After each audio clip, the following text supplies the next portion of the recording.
जय हिंद दोस्तों, welcome to M I S P C S channel. तो आज हम लोग P T 365 science and technology की करेंगे, जो कि पार्ट सेकंड होने वाला है। साइंस एंड टेक का पार्ट सेकंड होने वाला है।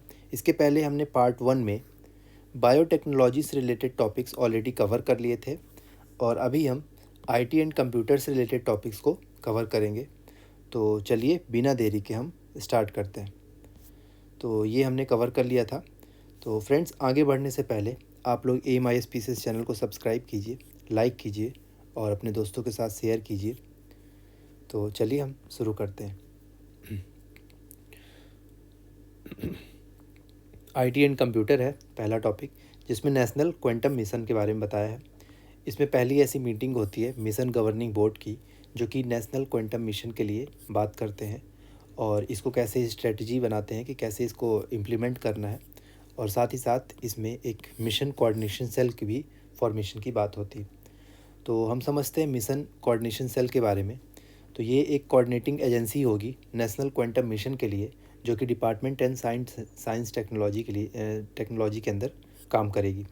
और इसका काम मेनली एमसीसी का काम ओवरऑल सुपरविज़न का रहेगा।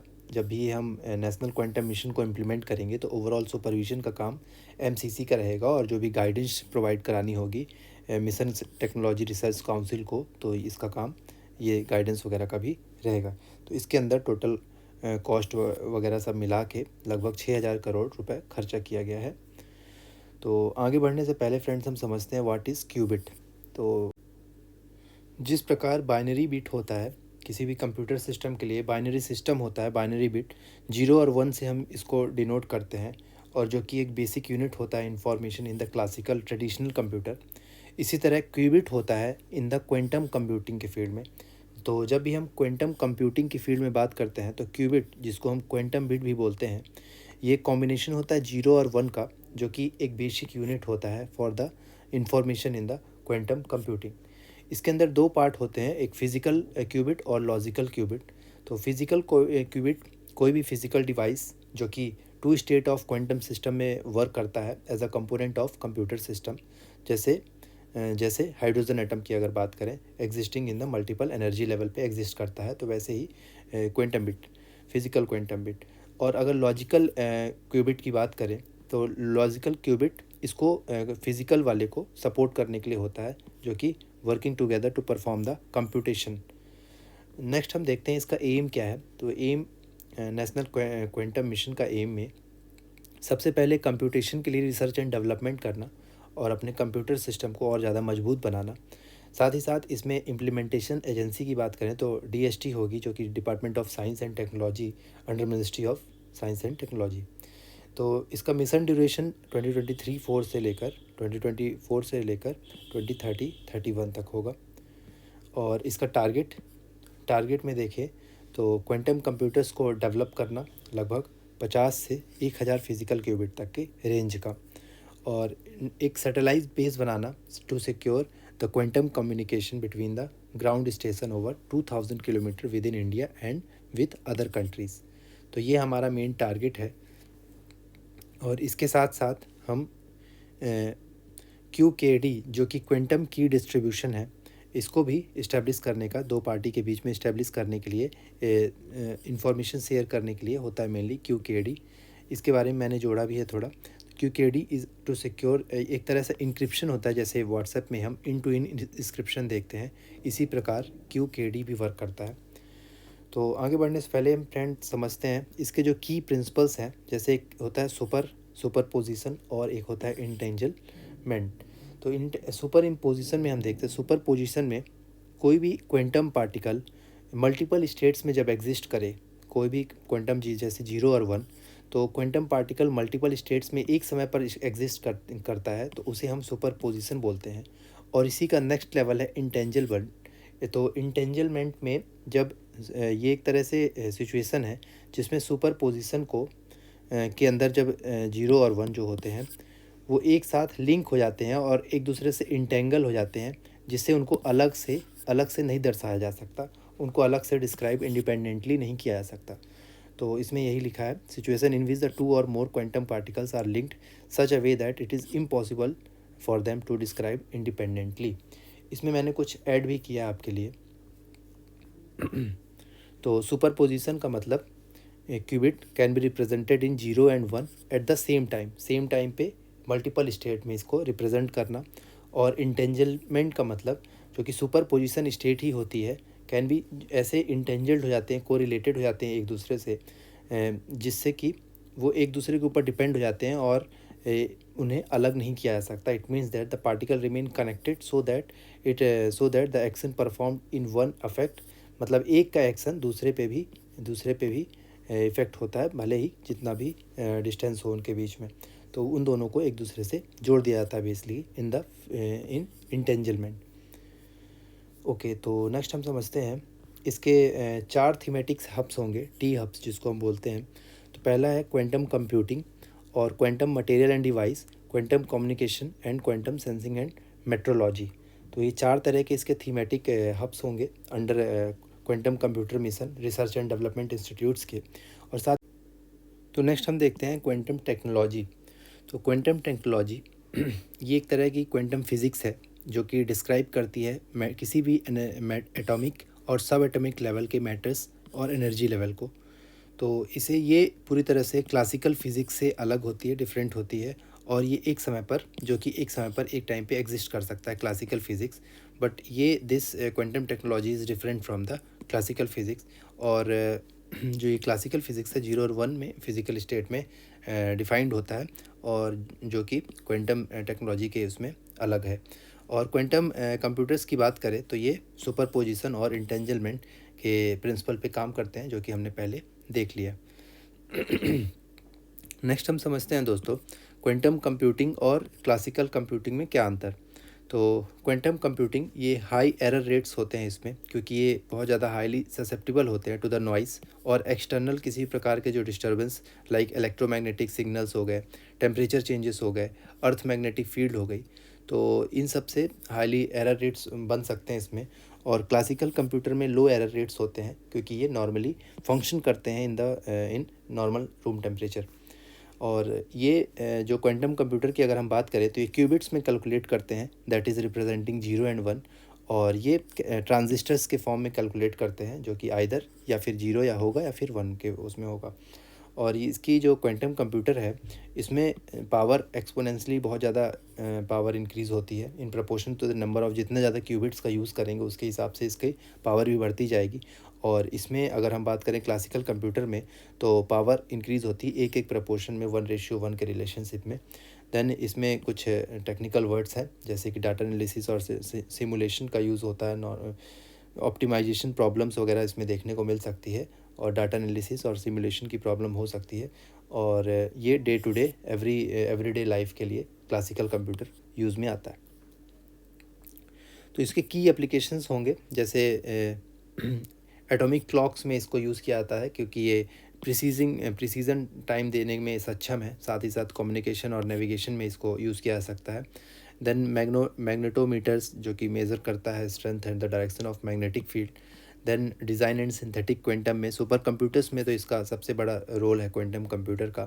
देन फोटोन सोर्स और डिटेक्टर्स, इंटेंजल फोटोन सोर्स, इन सब चीज़ों में इसको यूज़ किया जा सकता है for sensing the metrological application and quantum random number generation. तो इन सब फील्ड में इसके की एप्लीकेशंस होंगे। नेक्स्ट हम समझते हैं फ्रेंड्स क्वांटम कोहेरेंस और क्वांटम सुप्रीमेसी। तो क्वांटम कोहेरेंस में ये क्वांटम कोहेरेंस एक एबिलिटी है क्वांटम सिस्टम की कि वो अपने आप को वेल डिफाइंड क्वांटम स्टेट में मेंटेन कर सके और बाहरी डिस्टर्बेंस से, बाहरी इंटरेक्शन से अफेक्ट ना हो और उसका क्वांटम स्टेट बना रहे। So this is important for the computer quantum computer system.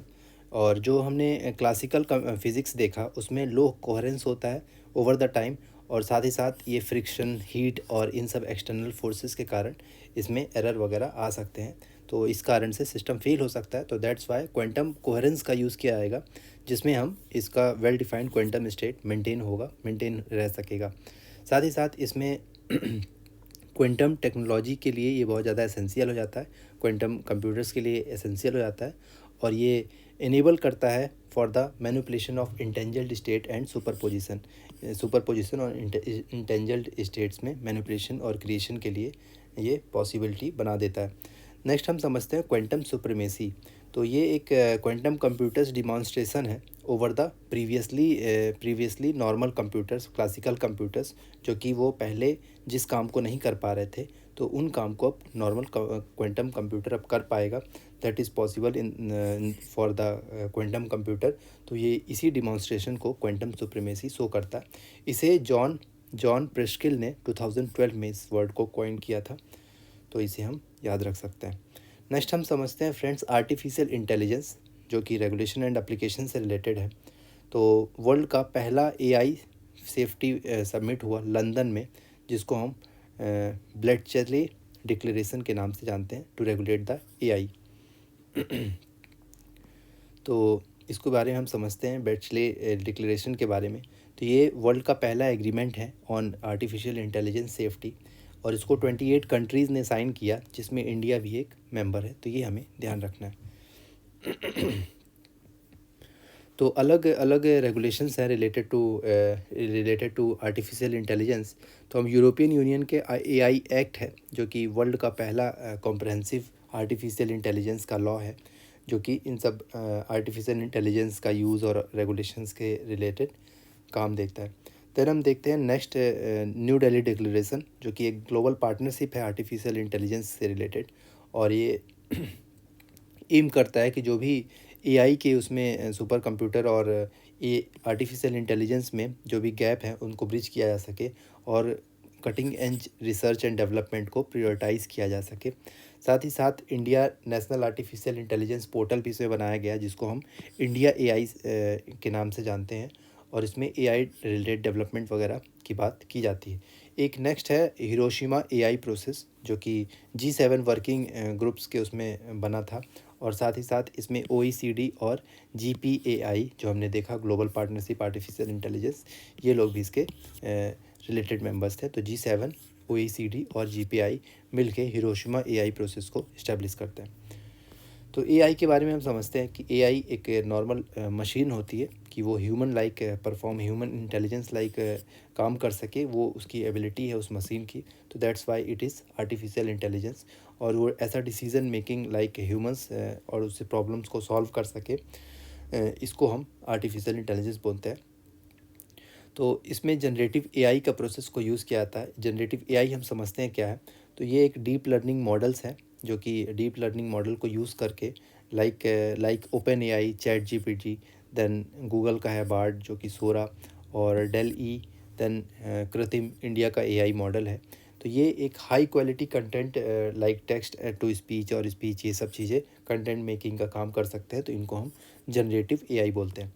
Then ये मेनली नेचुरल लैंग्वेज प्रोसेसिंग को लेवरेज करते हैं, इनको एडवांस करते हैं।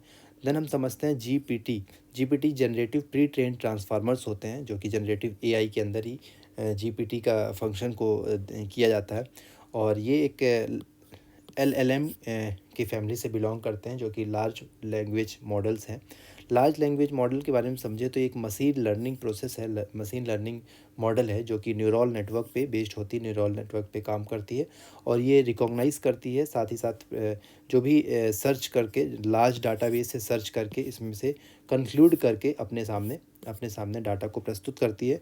तो it recognises, summarise and translate and predict the generated content using the very large data over the internet.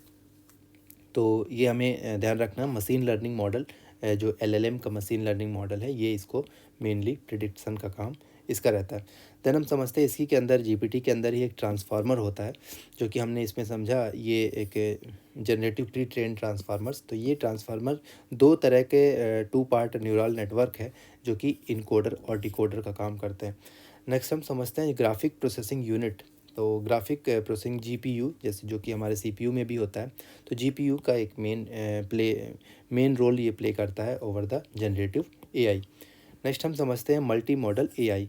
तो ये मल्टीपल इनपुट, इनको जो भी मल्टीपल इनपुट्स को कंबाइन करके कि वो कॉम्प्लेक्स टास्क को सॉल्व आउट कर सकें, like speech, text to speech वगैरह। तो ये सब मल्टी मॉडल एआई ये टास्क कंप्लीट कर सकते हैं। जैसे हमने जनरेटिव एआई देखा, तो generative AI mainly text, speech, ये सारे जो content making, high quality content making का काम होता है, जनरेटिव एआई देख सकते हैं। ऐसे ही मल्टी मॉडल एआई होता है जो कि कॉम्प्लेक्स टास्क को सॉल्व करने में सक्षम होते हैं, तो इनको जैसे टेक्स्ट टू स्पीच और ये सारी चीज़ें। और ऐसे ही फ्रंटायर एआई होते हैं जो कि एआई मॉडल्स के पर्पस को, जनरल पर्पस जो एआई मॉडल का होता है उसको परफॉर्म करने में सक्षम होते हैं, तो इसको हम फ्रंटायर एआई बोलते हैं। नेक्स्ट हम समझते हैं फ्रेंड्स, मशीन लर्निंग और डीप लर्निंग में अंतर क्या होता है। तो मशीन लर्निंग एक एआई मेथडोलॉजी होती है जिसमें हम, एआई मेथडोलॉजी है जो कि मशीन लर्निंग, सभी जो मशीन लर्निंग होती है, all, not all the machine learning is the deep learning, but all deep learning is the machine learning. तो सभी जो डीप लर्निंग होती है वो मशीन लर्निंग में आते हैं, बट सभी मशीन लर्निंग डीप लर्निंग में नहीं आती। तो इसका कुछ ग्राफ ऐसे बनेगा, ठीक है। नेक्स्ट हम देखते हैं, एडवांस मशीन लर्निंग मेथोलॉजी होती है deep learning. Deep learning is advance level, और इसमें मशीन लर्निंग में स्टैटिस्टिकल और मैथमेटिकल्स प्रॉब्लम्स को के साथ में सॉल्व किया जाता है, और इसमें न्यूरल नेटवर्क्स, स्टैटिक्स और मैथमेटिक्स के साथ न्यूरल नेटवर्क्स आर्किटेक्चर भी यूज़ होता है। इसको हम मैनुअली सेलेक्ट करते हैं, एक्सट्रैक्ट करते हैं फीचर्स, डाटा वगैरह, और इसमें सेल्फ लर्निंग की प्रोसेस होती है जिससे वो अपने आप ही एरर वगैरह ढूंढ लेता है। ये लेसर कॉम्प्लेक्स होता है, machine learning is lesser complex और deep learning is more complex.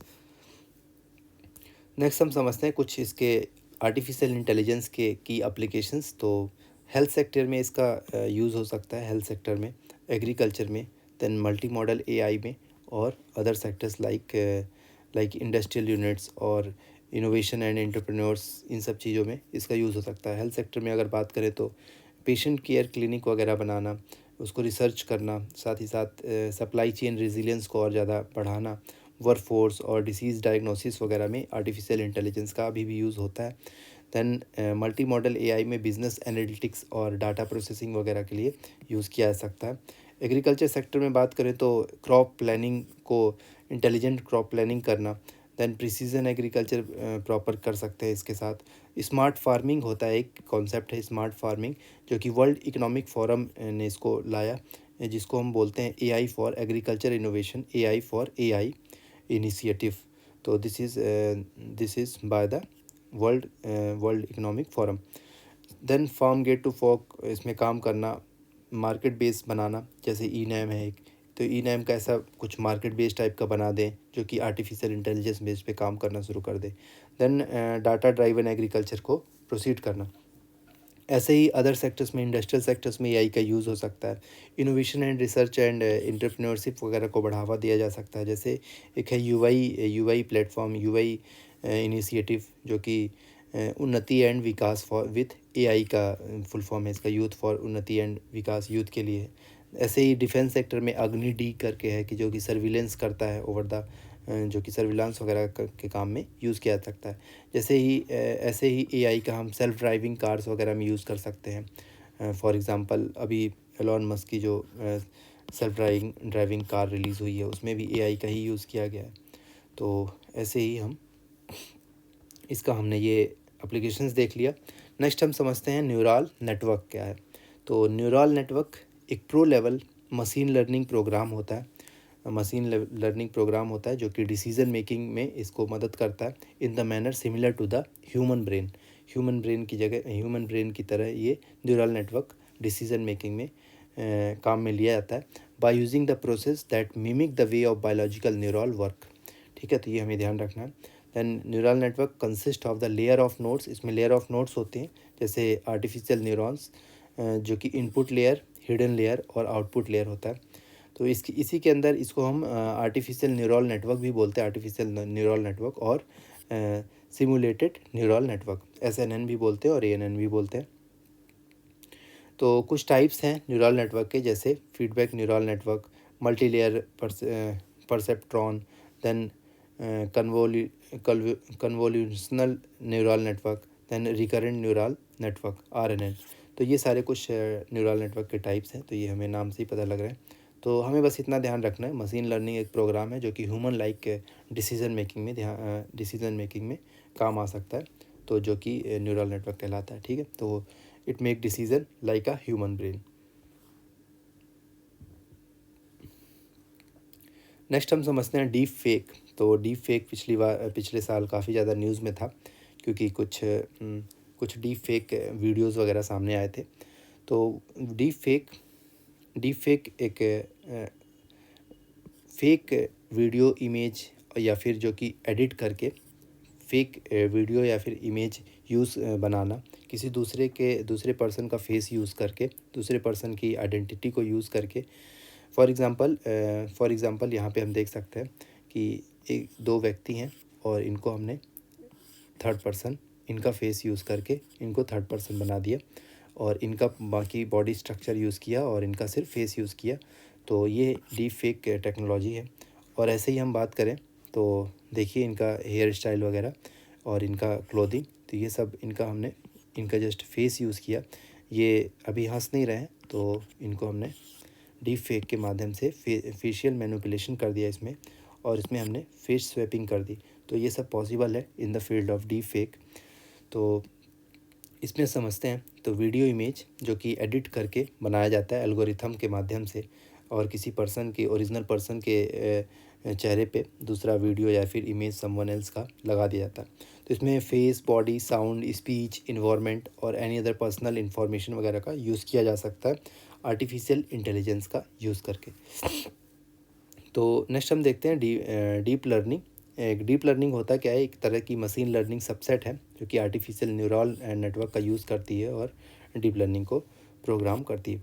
Next इसका जो मैकेनिज़्म है, ये जो हम आर्टिफिशियल टेक्नोलॉजी को यूज़ करते हैं, फ़ोटोशॉपिंग का, आर्टिफिशियल का और डीप लर्निंग की टेक्नोलॉजी को मेनली इसमें यूज़ किया जाता है। इसमें जनरेटिव एडवर्सेरियल नेटवर्क का यूज़ किया जाता है। ये एक क्लासिकल मशीन लर्निंग प्रोसेस है जिसमें वीडियोस वगैरह क्रिएट की जाती हैं। देन जीएएन में जनरेटर और डिस्क्रिमिनेटर होते हैं। जनरेटर इनिशियल डाटा को जनरेट करता है, डिस्क्रिमिनेटर इवेल्युएट करता है कंटेंट को और उसको रियलिज्म में एंड रिफाइनमेंट का प्रोसेस को आगे को बढ़ा देता है। देन वेरिएशन होता है ऑटो एनकोडर का एम्प्लॉय करता है। तो इतना हमको डिटेल में नहीं जाना है इसके मैकेनिज़्म में, हमको एक ओवरऑल आइडिया होना चाहिए कि इसमें एक डीप लर्निंग, एआई और फोटोशॉपिंग का प्रोसेस को यूज़ किया जाता है, और जीएएन का full form generative adversarial network का भी इसमें यूज़ किया जाता है। सो ये सब हमने देख लिया। देन हम समझते हैं लीगल प्रोविज़न इन इंडिया। तो ऐसा कुछ डीप फेक से रिलेटेड लीगल प्रोविज़न नहीं है, बट डीप फेक के अगेंस्ट में ये सारी चीज़ें about the technology and cyber security, ये सारी चीज़ें आईटी एक्ट 2000 के अंदर 66D और 66A के अंदर में ये कवर हो जाती है, और साथ ही साथ इंडियन कॉपीराइट एक्ट 1957 के अंदर भी डीप फेक वगैरह के प्रोविज़न्स को कवर किया जा सकता है। बट ऐसा कुछ स्पेसिफिक लीगल प्रोविज़न्स नहीं है डीप फेक टेक्नोलॉजी के अगेंस्ट। इसमें नेक्स्ट हम देखते हैं ग्लोबल मेजर्स अगर देखें तो डीप फेक के, तो गूगल ने अभी अनाउंस किया है वाटर मार्किंग सिस्टम, जिसमें कोई अगर फोटोशॉपिंग और ये सब चीज़ें करता है तो उसमें वाटर मार्किंग रहेगा। तो एटलीस्ट इसमें जनरेटेड कंटेंट जो कि जिस जगह से उभर के आया है, तो उस मेन सोर्स का पता लगाया जा सकता है वाटर मार्किंग से। बाकी इसमें कुछ ऐसा वर्ल्ड लेवल पे भी ऐसा कुछ लीगल प्रोविज़न्स नहीं है इसमें। नेक्स्ट हम देखते हैं फ्रेंड्स वेब 3.0। तो इससे रिलेटेड प्रीवियस ईयर में यूपीएससी में क्वेश्चन भी पूछ चुका है वेब 3.0 से रिलेटेड। तो अभी हम वेब 3.0 की पोटेंशियल को और ज़्यादा बढ़ाने के लिए बात कर रहे हैं। तो इसी से रिलेटेड एक रिपोर्ट है, unlocking the web 3 potential, then India's journey from a talent exporter to a product powerhouse. तो इसको हम समझते हैं। तो अभी 2022 में देखा गया तो लगभग 11% of the world web 3 developer pool हमारे पास इंडिया के पास है, जो कि वर्ल्ड का 3rd पोजीशन इंडिया होल्ड करता है, और साथ ही साथ ये 2.2 मिलियन डायरेक्ट जॉब्स भी क्रिएट करता है इंडिया में। तो हम इसके बारे में समझते हैं फ्रेंड्स, वेब 3.0 होता क्या है।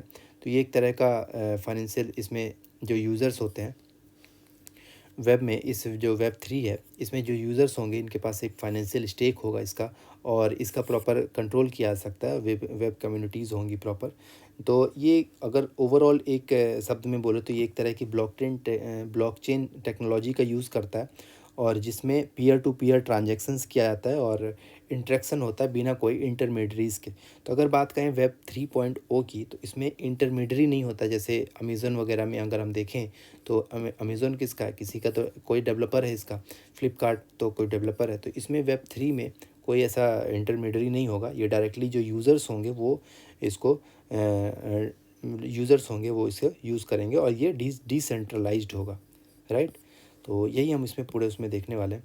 तो ये जो भी यूज़र्स होंगे इनके पास इसका फाइनेंशियल स्टेक होगा और उनका मोर कंट्रोल होगा ओवर द वेब कम्युनिटीज़। और वेब वन और वेब टू की बात करें तो वेब वन जो हम नॉर्मल स्टैटिक वेब यूज़ करते हैं और जिसमें हम इंफॉर्मेशन वगैरह को नॉर्मली एक्सेस कर पाते हैं। वेब टू की अगर बात करें, वेब 2.0 की, तो ये एक तरह की वेब टेक्नोलॉजी है जो कि इंटरेक्टिव प्लेटफॉर्म के माध्यम से हमको मिलती है। तो इंटरेक्टिव प्लेटफॉर्म जैसे फेसबुक वगैरह हो गया, अमेज़ॉन वगैरह हो गया, तो ये सब वेब टू के अंदर में आ गया। और ये सेंट्रलाइज्ड होती है अपने नेचर में, क्योंकि इनका कोई ना कोई ओनर होता है और इनको कोई कंट्रोल कर रहा होता है। और यही हम वेब 3 की बात करें तो ये एक पीयर टू पीयर ट्रांजैक्शंस है और जो इसका इंटरेक्शंस होगा बिना किसी इंटरमीडियरीज़ के। For example crypto currency, non fusible tokens हो गए, डिसेंट्रलाइज ऑटोनोमस ऑर्गेनाइजेशन डीओएस हो गए। तो ये वेब 3 के अंदर में हम देख सकते हैं। It provide more security of data then the as compare to the web 1 and web 2। साथ ही साथ it enables the people to control their own data. ये खुद अपना डाटा इसमें हम कंट्रोल कर सकते हैं। इसमें ब्लॉकचेन टेक्नोलॉजी, जैसे मैंने पहले बताया, ब्लॉकचेन टेक्नोलॉजी का यूज़ किया जाता है सोशल नेटवर्क में। साथ ही साथ it is operated by the user collectively. तो इसमें कलेक्टिवली यूज़र्स ही इसको ऑपरेट करते हैं। फॉर एग्जांपल जैसे हम ब्लॉकचेन टेक्नोलॉजी का हम प्रोसेस देखते हैं, उसका टेक्नोलॉजी को देखते हैं, तो वैसे ही ये वेब 3.0 इसी प्रोसेस को यूज़ करता है, ब्लॉकचेन वाली प्रोसेस को। वेब 4.0 जो इसका प्रो वर्ज़न होगा, वेब 5 इसका भी प्रो होगा। तो वेब 4.0 में ही एक सिम्बायोटिक वेब होगा जिसमें ह्यूमंस इंटरेक्ट करेंगे and machines in the symbiosis. Humans और मशीन्स जो है सिम्बायोसिस बना के इंटरेक्ट कर सकते हैं इसमें। और ये वेब 3.0 का एक प्रो वर्ज़न है और वेब 5 इसका भी प्रो वर्ज़न है, जो कि आइडेंटिफाई कर सकता है, कंट्रोल ओवर द आइडेंटिटी। तो जो भी आइडेंटिटी हो उसके ऊपर control and the decentralise platform होगा, जो कि डाटा वगैरह डिसेंट्रलाइज तरीके से स्टोर हो सकता है। जैसे क्लाउड वगैरह जो होता है अभी सेंट्रलाइज्ड है, किसी जैसे गूगल क्लाउड है, एप्पल क्लाउड है। तो ये अभी हम इसमें वेब 5 तक में जब पहुंचेंगे तो इसमें डिसेंट्रलाइज प्लेटफॉर्म होगा डाटा वगैरह स्टोर करने के लिए, और फ्री फ्लोइंग इन्वायरमेंट होगा क्रिएटर्स के लिए कि वो डिसेंट्रलाइज एप्लीकेशंस वगैरह बना सकें अंडर वेब 5.0। तो एप्लीकेशंस वगैरह बनाना भी आसान हो जाएगा अगर इस टेक्नोलॉजी का यूज़ किया जाता है तो इसमें कुछ कंपेरिजन्स बताया हुआ वेब 1 और 2 और 3। तो अभी हम 3 तक ही पहुँचे हैं। तो वेब 1 में ये देखिए गूगल वगैरह हैं, इसमें हम नॉर्मली जो भी इंफॉर्मेशंस होती है वो हम सर्च करके नॉर्मली देख सकते हैं।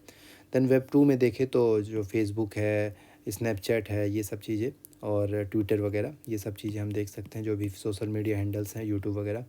देन वेब 3 में ब्लॉकचेन लेवल पे हम आ जाते हैं, जिसको डिसेंट्रलाइजेशन की तरफ हम अब ज़्यादा जा रहे हैं। ऐसे ही वेब 4 में मशीन और ह्यूमंस का सिम्बायोसिस रिलेशन देखने को मिलेगा। देन वेब 5 में जिसमें हम खुद से एप्लीकेशन बना सकते हैं और क्लाउड स्पेस वगैरह अब डिसेंट्रलाइज्ड हो जाएगा वेब 5.0 में। तो ये हमने देखा इसमें। इसके कुछ की एप्लीकेशंस हैं, जैसे डिसेंट्रलाइज्ड फाइनेंस वगैरह डिसेंट्रलाइज्ड हो जाएगा। फाइनेंशियल सर्विस बिना इंटरमीडिएट्स के यूज़ किया जा सकता है। एसेट टोकनाइजेशन हो सकता है, जो कि किसी एसेट को हम टोकन के फॉर्म में कन्वर्ट कर सकते हैं और डिजिटल टोकन के फॉर्म में इसको हम अपने पास रख सकते हैं। साथ ही साथ इसमें डिजिटल आइडेंटिटी और ओनरशिप बनाई जा सकती है to secure and maintain the ownership of digital identity. और ये एक तरह का मेटावर्स क्रिएट कर सकता है over the immersive interconnected virtual experience. तो एक इंटरकनेक्टेड वर्चुअल एक्सपीरियंस प्रोवाइड करा सकता है मेटावर्स। इसका हम नेक्स्ट आने वाले टाइम पे देखेंगे। कुछ रिलेटेड डेवलपमेंट है, तो कुछ इसके लिए design and development for unified blockchain framework इसके लिए बनाया गया for offering the national blockchain service. तो एक ब्लॉकचेन इकोसिस्टम के लिए बात कर रहा है। तो ये एक जो प्रोजेक्ट होगा ये सीडेक के अंदर पे काम करेगा। तो सीडेक इसको ब्लॉकचेन को और ज़्यादा डेवलप करने के लिए एक ओपन एप्लीकेशन प्रोग्राम इंटरफेस एक प्रोजेक्ट को फैसिलिटेट करने के लिए काम कर रहा है अभी फ़िलहाल। और ये एक for smooth integration and provision of BaaS blockchain as a service को उसके प्रोविज़न्स को और ज़्यादा इम्प्लीमेंट किया जा सके, स्मूथली इम्प्लीमेंट किया जा सके, इंटीग्रेट किया जा सके, इस सिस्टम ब्लॉकचेन इकोसिस्टम को और ज़्यादा बढ़ाया जा सके, इसलिए इसको सीडेक अभी डेवलप कर रहा है एडवांस कंप्यूटिंग वगैरह के लिए। इसका फुल फॉर्म है centre for development of advance computing. इसी तरह का होता है एक बास, जो कि हम इसके बारे में समझते हैं, एक third partly cloud based infrastructure है और ये कंपनीज़ के द्वारा मैनेज किया जाता है, मतलब कंपनीज़ के लिए मैनेजमेंट वगैरह को देखता है बास। ठीक है, ये ब्लॉकचेन सर्विस पे जो है और ज़्यादा लिवरेज करने का काम कर सकता है गवर्नमेंट डिपार्टमेंट्स के लिए। ऐसे ही होता है एक सॉफ्टवेयर एज ए सर्विस। तो software as a service is the cloud based software delivery model होता है, जो कि क्लाउड प्रोवाइडर्स डेवलपर मतलब जो होते हैं वो मेंटेन करते हैं। जो भी क्लाउड सर्विस प्रोवाइडर्स होते हैं वो लोग SaaS के अंदर, सॉफ्टवेयर एज ए सर्विस के अंदर काम करते हैं। ठीक है, नेक्स्ट हम समझते हैं ब्लॉकचेन टेक्नोलॉजी, जो कि एक डिस्ट्रीब्यूटेड और डिसेंट्रलाइज्ड लेजर टेक्नोलॉजी होती है और इसमें जो ट्रांजेक्शन वगैरह होता है ये ब्लॉक के फॉर्म में होता है, ब्लॉक के फॉर्म में डाटा होता है जिसको कोई भी एक पर्टिकुलर बंदा कंट्रोल नहीं कर सकता और ये डिसेंट्रलाइज्ड फॉर्म में होता है। So it is linked with the blocks before and after it. ठीक है,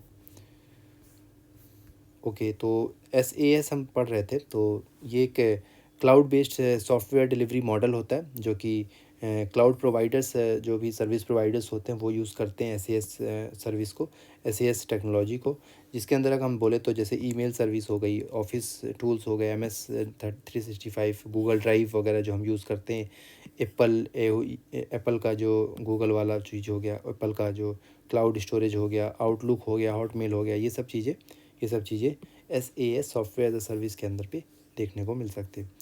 तो SAS बायर जो होता है, SAS बायर जो होता है वो कस्टमाइज़ करता है इंटरफेस को।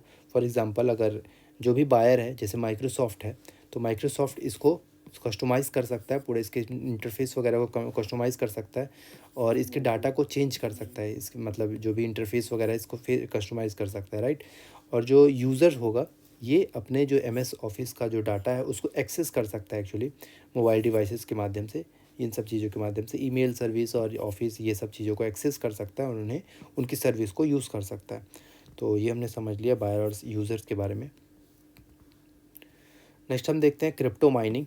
तो क्रिप्टो माइनिंग भूटान और सिंगापुर बेस्ड बिट डियर होते हैं, बेसिकली क्रिप्टो माइनर्स होते हैं जो कि क्रिप्टो माइनिंग करते हैं, परफॉर्म करते हैं। तो भूटान और सिंगापुर के कुछ बिट डियर्स, इन्होंने हिमालय वाले रीजन में माइनिंग ऑपरेशन को शुरू किया, जो कि जिसको ये बोल रहे हैं कि फ्री ऑफ कार्बन है, that's why it came into news. तो हम सब समझते हैं कि सबसे पहले समझते हैं कि क्रिप्टो माइनिंग होता क्या है। तो ये एक नए कॉइन्स को जनरेट करना, ये क्रिप्टो माइनिंग है। इसको वेरीफाई और प्रोसेस, नए ट्रांजैक्शन को वेरीफाई प्रोसेस करना, ये एक तरह की क्रिप्टो माइनिंग है। माइनिंग के माध्यम से क्रिप्टो करेंसीज को जनरेट करना इज़ द क्रिप्टो माइनिंग, जिसको particular decentralise network of computers में ये एक तरह का डिसेंट्रलाइज कंप्यूटर ऑफ नेटवर्क के माध्यम से पॉसिबल हो पाता है। और इसमें इसमें साथ ही साथ ये सिक्योर्ड ब्लॉकचेन के उसमें ब्लॉकचेन टेक्नोलॉजी के उसमें काम करता है। तो ये एक फंडामेंटल है proof of work crypto currency के लिए न, जो कि जैसे कि फॉर एग्जांपल बिटकॉइन। तो प्रूफ ऑफ वर्क और प्रूफ ऑफ स्टेक होता है। तो प्रूफ ऑफ वर्क मतलब इसने काम किया, प्रूफ ऑफ स्टेक मतलब इसका ये स्टेक है। तो ये एक ऐसा एल्गोरिथम है जो कि वैलिडेट करता है क्रिप्टो करेंसी को। तो इसको हम आगे समझेंगे। तो proof of work and proof of stake is a protocol intended to validate the transaction को proof of work means transaction को वैलिडेट करना and keep the blockchain network decentralize and secure. तो ये हो गया POS एंड POW। तो POW की अगर हम बात करें तो it regulate the creation of blocks और POS एक ऑल्टरनेटिव कंसेशन मैकेनिज्म है जो कि कंट्रोल करता है, delegate the control of network to the owners given to the token. तो proof of stake means stake शब्द से दिख रहा है कि स्टेक किसका है। जैसे किसी ने माइनिंग की, क्रिप्टो की माइनिंग की, तो एक बिटकॉइन का क्रिप्टो का इन्होंने माइनिंग कर लिया। अभी ये एक क्रिप्टो माइनिंग इन्हीं की है, तो ये प्रूफ ऑफ स्टेक होगा, POS प्रूफ ऑफ स्टेक होगा इनके पास कि ये एक माइनिंग जो इन्होंने की है इसका कंट्रोल और इसकी ओनरशिप इनके पास है। तो this is the proof of stake. और प्रूफ ऑफ वर्क कि इन पर्टिकुलर व्यक्ति ने इस काम को किया है, दैट इज़ द यूज़र। ये एक ऐसी मैकेनिज़्म है बिटकॉइन की, uses to regulate the creation of blocks, तो जिससे ये ब्लॉक्स वगैरह को क्रिएट कर सकते हैं और and the integrity of the network through the process of mining के माध्यम से और नेटवर्क को इंटीग्रेट कर सकते हैं। तो इसमें हम कुछ प्रूफ ऑफ वर्क और प्रूफ ऑफ स्टेक के प्रोज एंड कॉन्स देखते हैं। तो इसमें प्रूफ ऑफ वर्क में सबसे पहले तो जो भी क्रिप्टो माइनिंग करेगा तो इसमें एक स्ट्रॉन्ग कंपटीशन जनरेट होगा। देन क्रिप्टो करेंसी के फॉर्म में इनको रिवॉर्ड मिलेगा माइनर्स को। डिसेंट्रलाइज्ड होगा और डिसेंट्रलाइज्ड रहेगा मेथड ऑफ वैलिडेशन और स्ट्रॉन्ग सिक्योरिटी रहेगी। इसके अगर कॉन्स की बात करें तो एक काफ़ी एक्सपेंसिव हो सकता है। साथ ही साथ हाई एनर्जी यूसेज होगा, साथ ही साथ इसमें हाई टेक्नोलॉजी कंप्यूटर सिस्टम की ज़रूरत पड़ेगी। देन स्लो ट्रांजैक्शन स्पीड होगी और हायर ट्रांजैक्शन फीस वगैरह हो सकती है। प्रूफ ऑफ स्टेक की अगर बात करें तो it does not require and expensive equipment, कुछ एक्सपेंसिव इक्विपमेंट की इसमें कुछ ज़रूरत नहीं होगी को प्रूफ ऑफ स्टेक के लिए कि उनको स्टेक अपना रखना है कि उसके लिए उनको एक्सपेंसिव इक्विपमेंट की ज़रूरत है। फास्ट ट्रांजैक्शन हो सकता है क्रिप्टो करेंसीज के थ्रू और एनर्जी इफिशिएंट भी ये हो सकता है। और कॉइन्स की अगर बात करें तो कॉइन की होर्डिंग पॉसिबल है। होर्डिंग करने के कारण कॉइन्स की और ज़्यादा डिमांड बढ़ सकती है, डिमांड के कारण प्राइस बढ़ सकता है। Then unproven at the larger scale और influence by the larger stakeholder validators, तो ये सारी चीज़ें हम इसमें देख सकते हैं। तो क्रिप्टो माइनिंग के कुछ अलग अलग टाइप्स हैं, जैसे एक जीपीयू बेस्ड और सीपीयू बेस्ड क्रिप्टो माइनिंग होती है। तो सीपीयू बेस्ड क्रिप्टो माइनिंग जो कि प्रोसेस को यूज़ करती है और जीपीयू जो कि ग्राफिक कार्ड का यूज़ करके माइनिंग करते हैं क्रिप्टो की। और इसी तरह अलग कुछ और भी क्रिप्टो माइनिंग के टाइप्स हैं, जैसे for example application specific integrated circuit के माध्यम से, फील्ड प्रोग्रामेबल गेट एरे के माध्यम से और क्लाउड माइनिंग के माध्यम से क्रिप्टो माइनिंग को की जा सकती है कि क्रिप्टो माइनिंग पॉसिबल। तो नेक्स्ट हम समझते हैं क्रिप्टो करेंसी होता क्या है। तो क्रिप्टो करेंसी एक डिसेंट्रलाइज्ड डिजिटल मनी होती है, डिसेंट्रलाइज्ड डिजिटल मनी जिसका कोई किसी के पास जिसकी अथॉरिटी नहीं है, इसके जो भी यूज़र्स हैं वही इसको यूज़ करते हैं। तो it is based on the blockchain technology and secured by the cryptography by the security का काम करता है। और इसमें वर्चुअल एक तरह की ये वर्चुअल करेंसी होती है, कोई हार्ड करेंसी नहीं होती कि कोई सिक्का और ये सब चीज़ें। तो ये एक तरह की वर्चुअल करेंसी है कंप्यूटर फॉर्मेट में, और ये एक डिजिटल रिप्रेजेंटेशन है किसी वैल्यू को दिखाने का। फॉर एग्जांपल 100 करोड़ की वैल्यू को दिखाने का ये एक डिजिटल रिप्रेजेंटेशन है, जिससे हम क्रिप्टो करेंसी के माध्यम से देख सकते हैं। तो ये एक वर्चुअल करेंसी हमने देख ली। और साथ ही साथ इस वर्चुअल करेंसी क्रिप्टो करेंसी को डिजिटली ट्रेड किया जा सकता है, और इसमें एक क्रिप्टोग्राफिक की भी यूज़ होगी जो कि मैथमेटिकल टेक्निक को क्रिप्टोग्राफी यूज़ करेगी। तो एग्जांपल्स में दे रखा है बिटकॉइन और इथेरियम वगैरह। तो नेक्स्ट हम देखते हैं market in crypto assets, MiCA. तो अभी यूरोपियन पार्लियामेंट ने कुछ MiCA that is market in crypto asset legislation को पास किया, इससे रिलेटेड लेजिस्लेशन को पास किया। ये मेनली क्रिप्टो इंडस्ट्री को रेगुलेट करने के लिए है, तो इसी से रिलेटेड ये न्यूज़ में आ गया। तो अब इसके बारे में हम समझते हैं what is MiCA, market in crypto asset. तो इसके अंदर में कुछ लीगल फ्रेमवर्क बनाए जा रहे हैं regarding the crypto asset service providers as well as the consumer protection के लिए। तो इसके कुछ सब कैटेगराइजेशन है क्रिप्टो एसेट्स के। तो ये मेनली इलेक्ट्रॉनिक मनी टोकन्स हैं, EMTs, then asset reference token ARTs और यूटिलिटी टोकन्स। तो ये कुछ क्रिप्टो एसेट्स के सब कैटेगराइजेशंस हैं, ये मतलब क्रिप्टो एसेट्स हैं एक तरह के। बट ये जो MICA है, मीका है, ये इनके नॉन फंजिबल टोकन्स NFTs और डेफी और CBDC के ऊपर अप्लाई नहीं होंगे। It does not apply on the non fungible tokens और डिसेंट्रलाइज फाइनेंशियल्स, और साथ ही साथ central bank digital currency. For example RBI ने प्रीवियस ईयर्स में कुछ सेंट्रल बैंक डिजिटल करेंसीज वगैरह को लॉन्च किया था। तो इन सब के ऊपर ये मार्केट इन क्रिप्टो एसेट्स के लेजिस्लेशंस को अप्लाई नहीं किया जाएगा।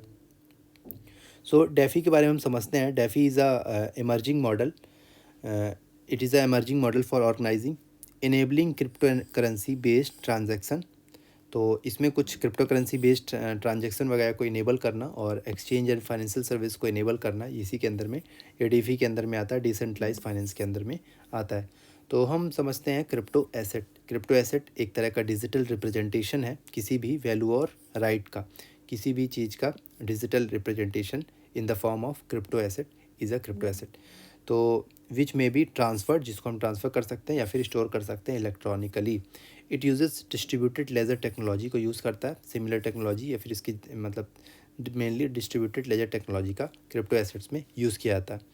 देन एक अलग अलग टाइप्स के क्रिप्टो एसेट्स हैं। फॉर एग्जांपल स्टेबल कॉइन है जो कि इलेक्ट्रॉनिक मनी टोकन है, जिसकी वैल्यू हम देखते हैं तो फिक्स्ड होती है और पेग्ड होता है करेंसी से, किसी भी करेंसी से पेग्ड होगा, मतलब उससे अटैच कर दिया जाएगा। फॉर एग्जांपल यूएस डॉलर, तो यूएस डॉलर स्टेबल कॉइन होगा तो यूएस डॉलर के इक्विवेलेंट ही स्टेबल कॉइन भी वर्क करेगा। तो इसके साथ मतलब कोई भी करेंसी होगी उसके साथ इसको पेग्ड कर दिया जाएगा।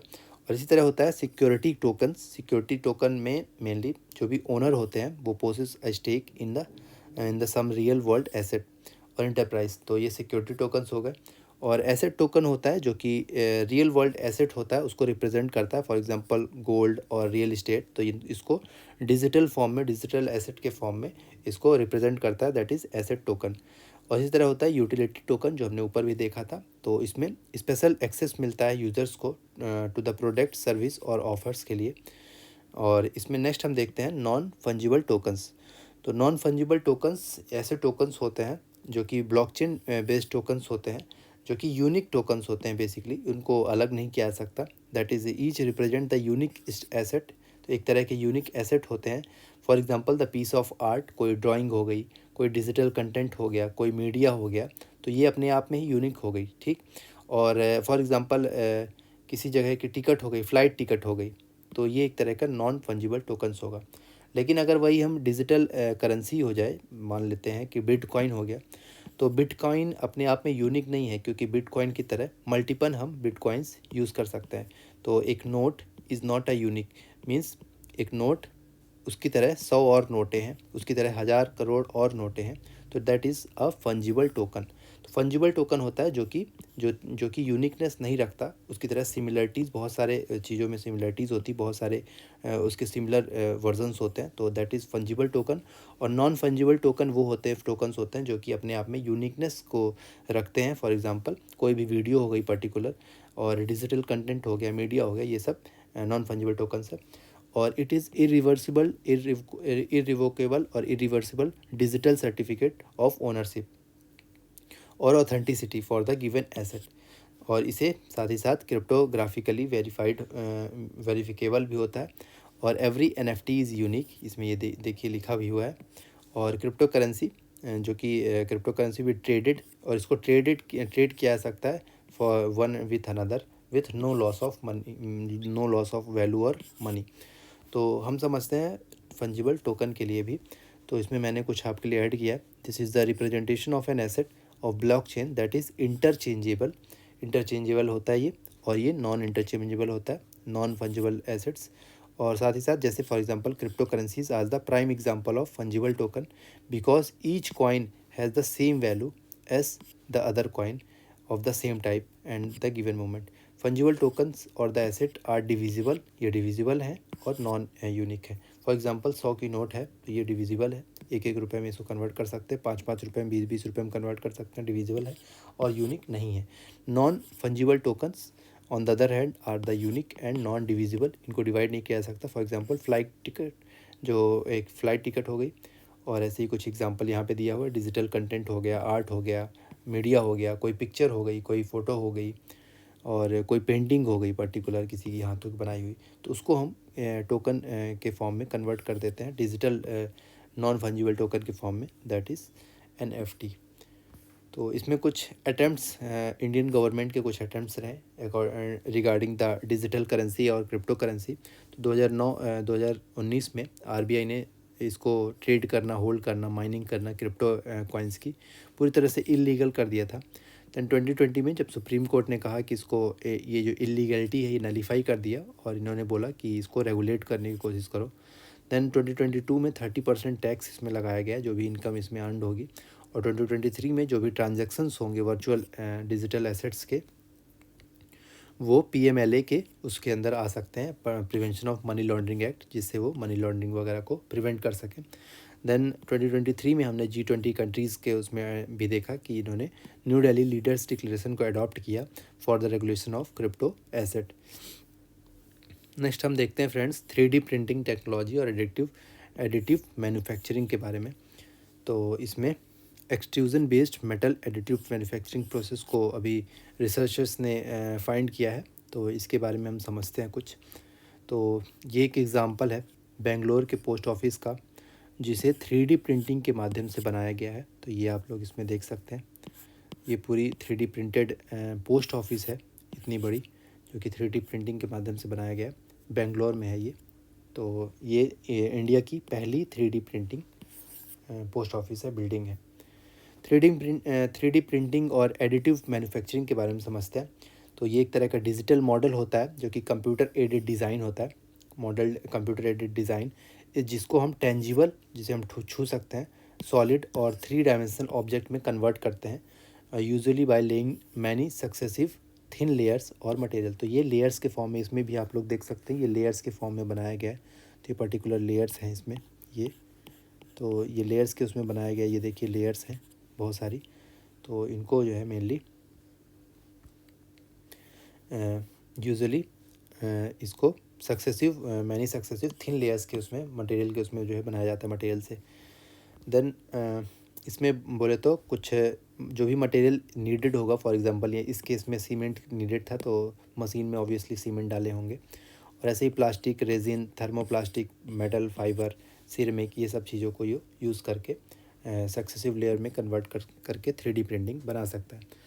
और it is opposite of the subtractive traditional manufacturing, जो भी ट्रेडिशनल मैन्युफैक्चरिंग होती थी तो उससे बिल्कुल अलग है ये। इसके बेनिफिट में अगर बात करें तो इसका लोअर इन्वेंट्री वैल्यू आएगा, साथ ही साथ जो भी समय लगेगा प्रिंटिंग वगैरह में, जो भी अगर मैनुअली प्रिंट करते हैं, जैसे फॉर एग्जांपल इसको मैनुअली बनाते तो ज़्यादा समय लगता, बट 3D प्रिंटिंग के माध्यम से जो वो है कॉम्प्लेक्सिटी भी कम हो गई, और उसे प्रिंटिंग मतलब कम टाइम ले रहा है अभी, और इसमें जो कॉम्प्लेक्स डिज़ाइन है उसको बनाया जा सकता है, और कम से कम इसमें वेस्टेज देखने को मिलेगा। तो ministry of electronic and information technology ने कुछ रिपोर्ट भी रिलीज़ की है regarding the this 3D printing. तो national strategy for additive manufacturing इसका नाम है। देन हम देखते हैं रिसेंटली अभी जो हमने बात की, बेंगलोर में 3D प्रिंटिंग पोस्ट ऑफिस बनी है, और ऐसे तेलंगाना में 3D प्रिंटेड टेम्पल भी बनाया गया है, जिसका नाम है एट बुरुगुपल्ली, सिड्डेपेट डिस्ट्रिक्ट में इसको बनाया गया है। तो ये जैसे हमने देखा कि 3D मॉडल है, जो ये 3D मॉडल को कन्वर्ट किया गया, और ये सब इसके मेथड्स हैं, और ये सब इसमें पॉसिबल है। ये AM प्रोसेस है, 3D ऑब्जेक्ट जैसे बन के रेडी हो गया ये। नेक्स्ट इसमें एप्लीकेशंस में बात करें तो मेडिकल और हेल्थ केयर सेक्टर में तो इसका मोस्ट इम्पॉर्टेंट एप्लीकेशन है। दैन आर्किटेक्चर और कंस्ट्रक्शन में जैसे हमने देखा 3D प्रिंटिंग पोस्ट ऑफिस भी बनाई जा सकी इसमें। इंडस्ट्रियल सेक्टर में एविएशन, ऑटोमोबाइल सेक्टर वगैरह में इसका यूज़ किया जा सकता है। Art and design, jewellery sector वगैरह में इसका मेनली यूज़ है। 4D प्रिंटिंग में की अगर बात करें तो ये एक रिनोवेशन 3D प्रिंटिंग का प्रो लेवल है, जो कि स्पेशल मटेरियल इसमें यूज़ किया जाएगा किसी भी ऑब्जेक्ट को, और उसके शेप को पोस्ट प्रोडक्शन भी बदला जा सकता है पर्टिकुलर ऑब्जेक्ट को यूज़ करके। तो इसके कुछ मटेरियल यूज्ड जैसे होते हैं हाइड्रोजेल्स होते हैं, then thermo responsive, photo and magneto responsive, ऐसे ही ये कुछ मटेरियल्स, फीजो इलेक्ट्रिक और pH रिस्पॉन्सिव मटेरियल्स वगैरह इसमें यूज़ कर सकते हैं। इसकी प्रॉपर्टीज़ अगर बोले तो सेल्फ असेंबली की इसकी क्षमता होती है, self adaptability, self healing, safe memory और सेल्फ कैपेबिलिटीज़ की इसमें प्रॉपर्टीज़ है। तो नेक्स्ट हम देखते हैं Wi-Fi 7 टेक्नोलॉजी। तो Wi-Fi 7 technology is the next level technology, wifi की नेक्स्ट लेवल टेक्नोलॉजी है। इसका फुल फॉर्म है वायरलेस फिडेलिटी, और ये IEEE 802.11BE के अंडर पे डेवलप हुई है। तो जो institute of electrical and electronic engineers हैं, ये एक वर्ल्ड लेवल की लार्जेस्ट ऑर्गेनाइजेशन है, जो कि प्रोफेशनल ऑर्गेनाइजेशन है, जो कि वाईफाई वगैरह से रिलेटेड रिसर्च एंड डेवलपमेंट का काम देखते हैं। इसमें कुछ की फीचर्स हैं। तो पहला होगा बैकवर्ड कंपैटिबल। तो बैकवर्ड कंपेटिबिलिटी के अंदर ये डिफरेंट बैंड्स में जो डिवाइसेस होंगे वो कनेक्ट हो सकते हैं, और इसमें लोअर लेटेंसी, जो भी लेटेंसी रेट होगा वो अभी कम होगा, और मल्टीपल लिंक ऑपरेशन पे ये काम करेगा, तो MLO ये हमें ध्यान रखना है। देन स्पीड कैपेसिटी भी इसकी 4 गुना बढ़ जाएगी as compare to the WiFi 6। और साथ ही साथ वाईफाई की जो टेक्नोलॉजी होती है वो रेडियो वेव्स को यूज़ करती है, तो ये हमें ध्यान रखना, रेडियो वेव्स का यूज़ करती है वाईफाई टेक्नोलॉजी। और इट नीड्स 3 मीडियम, तो पहला बेस स्टेशन होना चाहिए, देन राउटर होना चाहिए जिससे वाईफाई ट्रांसफ़र किया जा सके, और एक्सेसिंग डिवाइस होना चाहिए जैसे फ़ोन लैपटॉप वगैरह जिससे हम एक्सेस कर सकें। इसके कुछ की एप्लीकेशंस हैं, जैसे कि ये रैपिड एडॉप्शन वगैरह को इनेबल करता है, cloud based and wireless application और डिजिटल इनिशिएटिव को इनेबल करता है। दैन इमर्जिंग टेक्नोलॉजीज़ को एड्रेस करेगा, इमर्जिंग इंटरनेट ऑफ थिंग्स वगैरह को हेल्पफुल होगा।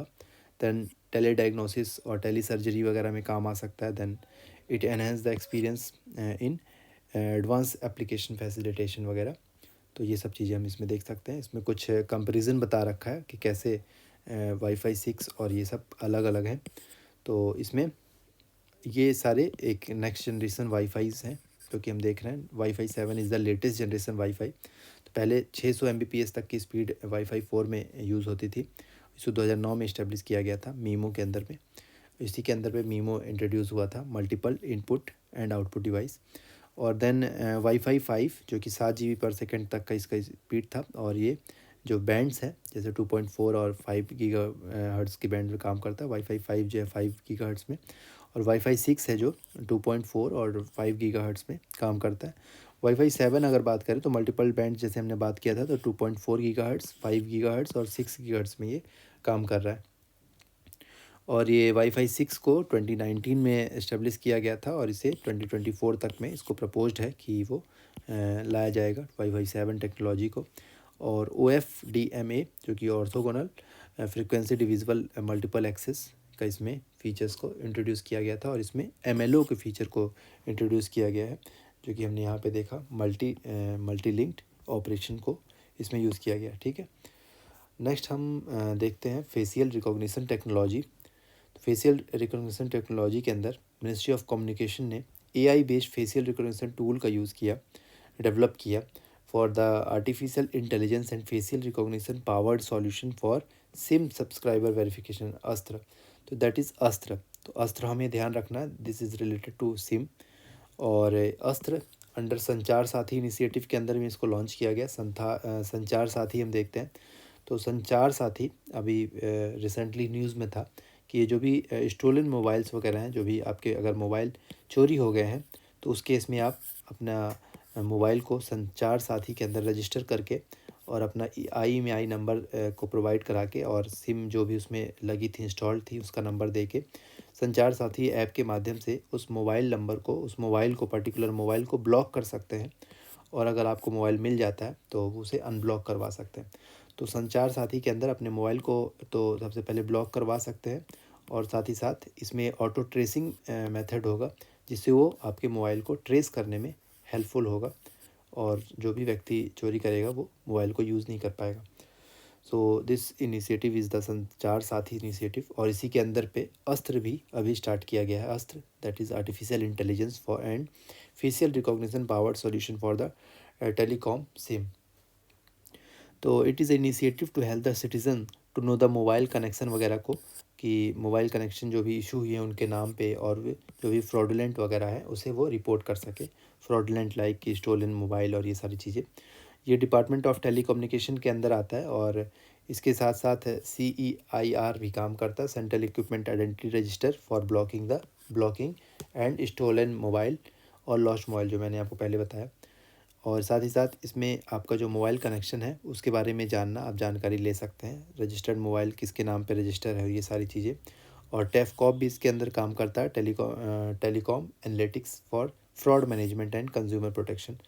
और ऐसे ही आर्टिफिशियल इंटेलिजेंस जो कि हमने अस्त्र देखा, तो अस्त्र भी इसी के अंदर है, संचार साथी के अंदर में ही काम कर रहा है। तो ये हमें ध्यान रखना है। ठीक है, तो कुछ सुपर कंप्यूटर हैं अस्त्र के अंदर पे, जो कि जैसे परम सिद्धि सुपर कंप्यूटर, जो कि was used for the large data processing, large data processing के लिए परम सिद्धि सुपर कंप्यूटर को यूज़ किया जाएगा और use convolutional neural network model, तो CNN मॉडल को इसमें यूज़ किया जाएगा। तो हम समझते हैं फेशियल रिकॉग्निशन टेक्नोलॉजी के बारे में। तो ये एक तरह का तरीका है जिससे हम किसी इंडिविजुअल को आइडेंटिफाई कर सकें। तो इसके अंदर पीपल्स की फ़ोटोज़ को, वीडियोज़ को, रियल टाइम वगैरह को आइडेंटिफाई किया जा सकता है। इसमें कंप्यूटर एल्गोरिथम यूज़ किया जाएगा जो कि यूनिक फेशियल लैंडमार्क को यूटिलाइज़ करके, जैसे चिक बोन्स हो गई, कंटोर्स ऑफ द लिप हो गए, ये सब चीज़ों को आइडेंटिफाई करके आपको फेशियल टेक्नोलॉजी का यूसेस बता कर सकता है। और साथ ही साथ इसमें न्यूमरल कोड्स वगैरह यूज़ होते हैं जिससे वो आइडेंटिफाई कर सके, आइडेंटिफाई करने के लिए। तो ये हम देख सकते हैं जैसे टाइपिंग स्टाइल वगैरह देखना, नेविगेशन स्टाइल देखना। तो बिहेवियरल टेक्नोलॉजी इसके अंदर बायोमेट्रिक में बिहेवियर वगैरह देखना कि कैसे आप क्या इंटरेक्शन स्टाइल क्या है, फिजिकल स्टाइल क्या है। ऐसे सिग्नेचर के माध्यम से फेशियल रिकॉग्निशन, आई स्कैनर और voice recognition, finger printing, DNA और वीन रिकॉग्निशन, इन सब के माध्यम से ये बायोमेट्रिक पॉसिबल हो सकता है। तो ये अलग अलग टाइप्स हमने देख लिए। इससे कुछ एप्लीकेशंस हैं फेशियल रिकॉग्निशन टेक्नोलॉजी के। तो इसमें क्राइम इन्वेस्टिगेशन वगैरह में सबसे पहले ये बहुत ज़्यादा हेल्पफुल हो सकता है, मिसिंग चिल्ड्रन और पर्सन्स को आइडेंटिफाई करने के लिए, डेड बॉडीज़ को आइडेंटिफाई करने के लिए। देन बैंकिंग सेक्टर में फाइनेंशियल फ्रॉड वगैरह को रोकने के लिए फेशियल रिकॉग्निशन टेक्नोलॉजी को यूज़ किया जा सकता है, जिससे और ज़्यादा सेफ़र और नो पासवर्ड मोड को जो है इनेबल कर सकता है। एयरपोर्ट में डिजी यात्रा इनिशिएटिव भी स्टार्ट की गई है जो कि एयरपोर्ट से रिलेटेड ही हमें ध्यान रखना है।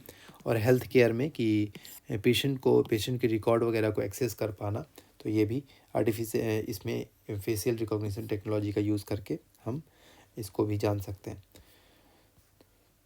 ओके, तो ये हमारा आर्टिफिशियल इंटेलिजेंस का टॉपिक था। तो ये हम लोग देख सकते हैं, ये हमें मेनली याद रखना है कि क्या क्या बायोमेट्रिक्स के टाइप्स हैं, किस किस तरीके से हम बायोमेट्रिक्स का यूज़ कर सकते हैं।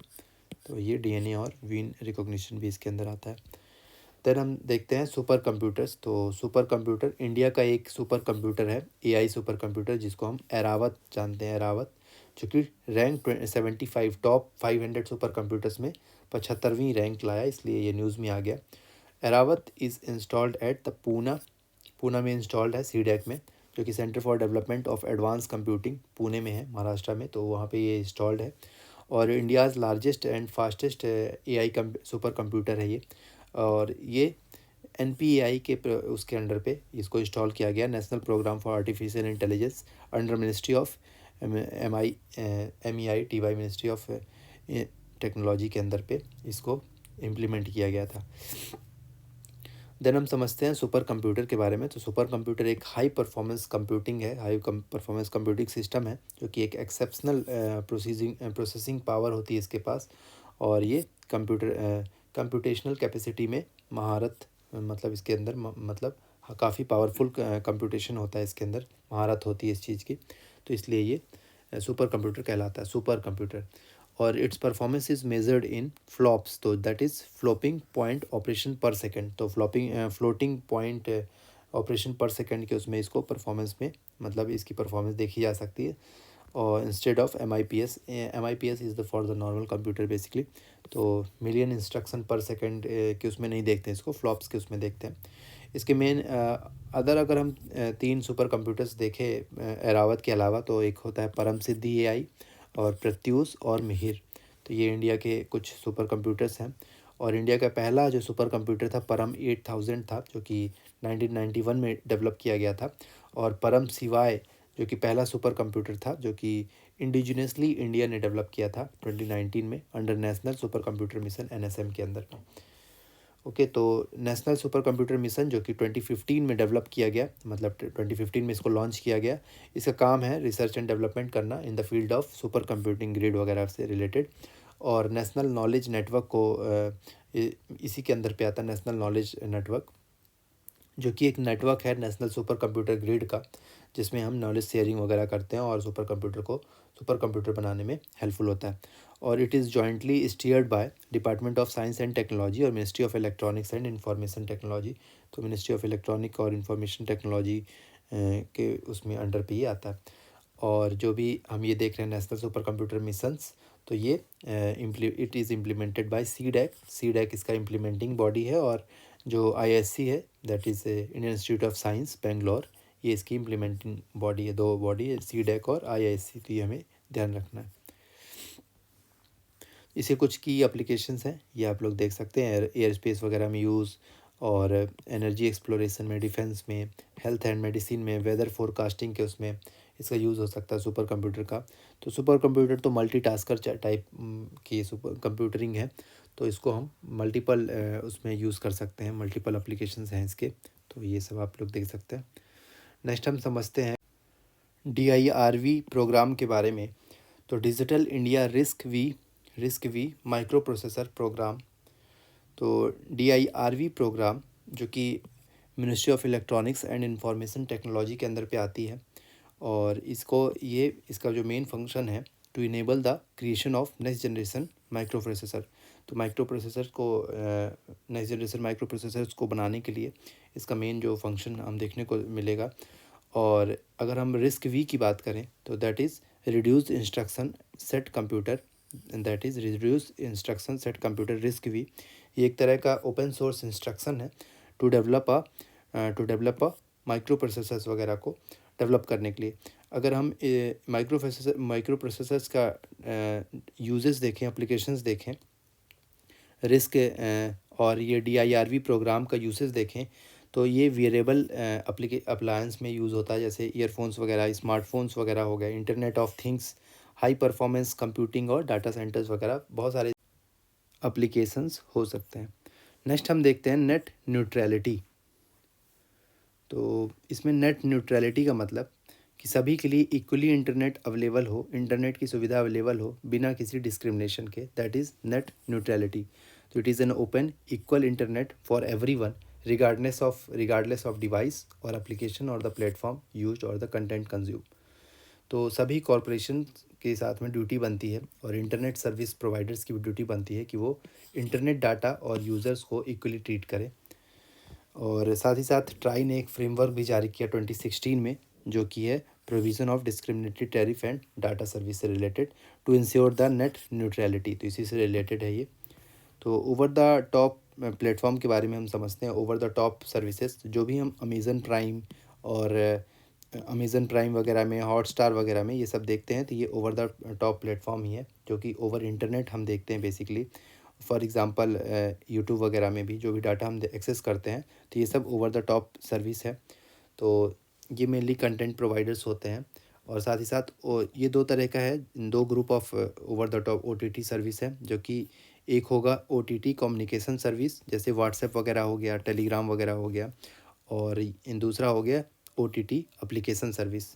तो एप्लीकेशन सर्विस के माध्यम से फेसबुक, अमेज़न, नेटफ्लिक्स और अमेज़न प्राइम, ये सब चीज़ें हम एक्सेस कर पाते हैं। तो ये है एप्लीकेशन सर्विस, और एक कम्युनिकेशन सर्विस जिसमें हम कम्युनिकेशन के लिए मेनली OTT का यूज़ करते हैं। तो telecom dispute settlement appellate tribunal, इन्होंने ये कहा कि OTT का जो भी केसेस हैं, ये ट्राई के जुरिस्डिक्शन में नहीं आता। तो ये इसलिए हमें जानकारी होनी चाहिए रिसेंटली। और साथ ही साथ it did not require any permission और लाइसेंस। तो OTTs को कुछ भी लाइसेंस और परमिशंस की ज़रूरत नहीं होती, बट ये गवर्न होते हैं IT रूल्स 2021 के तहत। ठीक है, तो बाकी इनको लाइसेंस और परमिशंस की ज़रूरत नहीं है।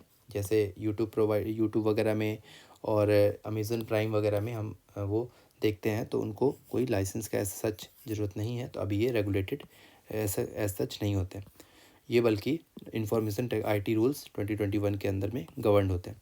देन हम नेक्स्ट समझते हैं 5G इकोसिस्टम। तो 5G इकोसिस्टम, ट्राई ने कुछ कंसल्टेशन पेपर वगैरह रिलीज़ किए रिगार्डिंग द 5G इकोसिस्टम से रिलेटेड, तो ये इसलिए न्यूज़ में आया। तो 5G के उसमें हम देखते हैं, सबसे पहले ये एक तरह का नेक्स्ट जनरेशन इंटरनेट सर्विस है। एक ग्लोबल वायरलेस स्टैंडर्ड है after 1G 2G 3G 4G network के बाद जो 5G हमारा आने वाला है।